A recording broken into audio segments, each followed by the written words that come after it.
بسم اللہ الرحمن الرحیم۔ السلام علیکم ورحمۃ اللہ وبرکاتہ۔ اپنے اعمال کی قبولیت کے لیے درود پاک کے کسی بھی صیغے کے ورد کو اپنا معمول بنا لیں۔ انشاءاللہ نہ صرف آپ کے اعمال اللہ کی بارگاہ میں قبول ہوں گے بلکہ دونوں جہاں کی برکتیں اور رحمتیں نصیب ہوں گی۔ اللہم صلی علی سیدنا و مولانا محمد معدن الجود والکرم و آلہ وبارک وسلم۔ وظائف ہب آفیشیل میں خوش آمدید۔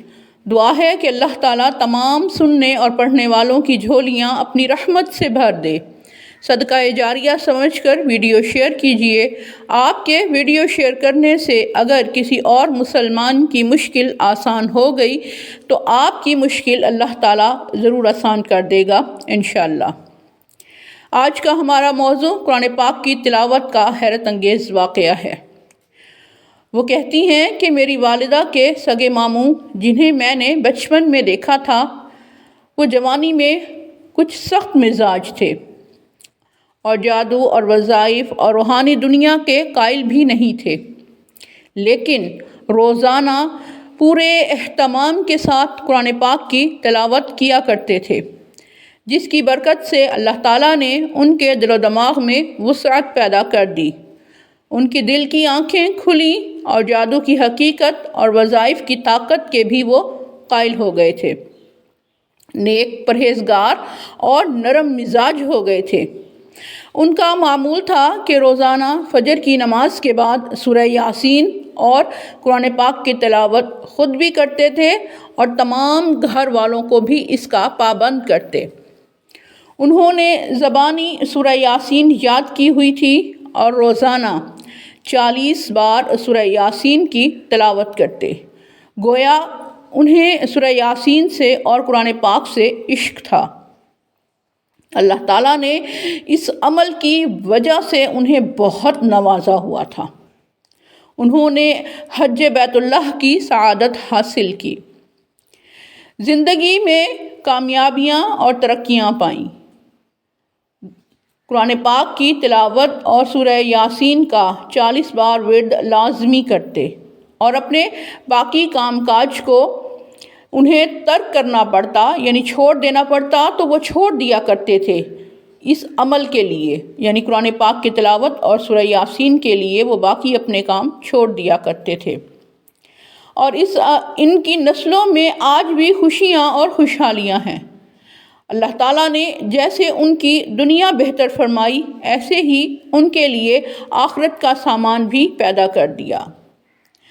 جب ان کا آخری وقت تھا اس دن بھی انہوں نے فجر کی نماز کے بعد سورہ یاسین اور قرآن پاک کی تلاوت کا اہتمام کیا، اور پھر اپنے کام کاج سے فارغ ہونے کے بعد ظہر کی نماز ادا کر کے جب گھر واپس آئے تو تھوڑی ہی دیر کے بعد دوبارہ غسل کیا، سفید لباس پہنا اور عطر لگایا اور عصر کی نماز ادا کرنے کے لیے مسجد میں تشریف لے گئے۔ مسجد کے نمازی حضرات نے باقی واقعہ سنایا کہ انہوں نے وضو کیا اور اچانک ان پر عجیب سی کیفیت طاری ہو گئی تھی۔ انہوں نے آسمان کی طرف شہادت کی انگلی کھڑی کرتے ہوئے کلمہ طیبہ پڑھا اور خالق حقیقی سے جا ملے۔ وہاں لوگ فوری طور پر انہیں ہسپتال میں لے گئے، لیکن ہسپتال میں جا کر معلوم ہوا کہ ان کی تو موت واقع ہو چکی ہے۔ حیران کن بات یہ تھی کہ مرنے کے بعد بھی ان کی شہادت کی انگلی آسمان کی طرف اشارہ کر رہی تھی۔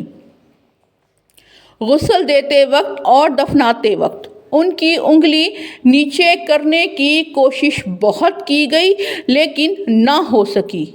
آخر کار انہیں اسی حالت میں دفن کر دیا گیا۔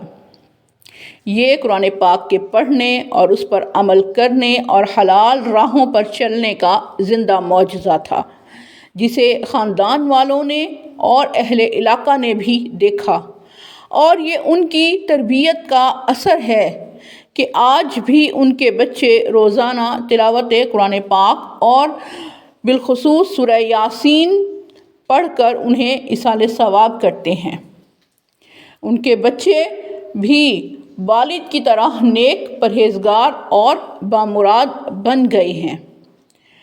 اس نیک شخص نے زندگی میں قرآن پاک کا ساتھ نہیں چھوڑا تھا، اور آج قرآن پاک کی برکت سے ان کی نسلیں پل رہی ہیں، بڑھ رہی ہیں، ترقیاں اور کامیابیاں پا رہی ہیں۔ آپ بھی قرآن پاک کی تلاوت کی اپنی عادت بنا لیں تو آپ اور آپ کی نسلیں سنور جائیں گی انشاءاللہ۔ اللہم صلی علی سیدنا و مولانا محمد معدن الجود والکرم و آلہ وبارک وسلم۔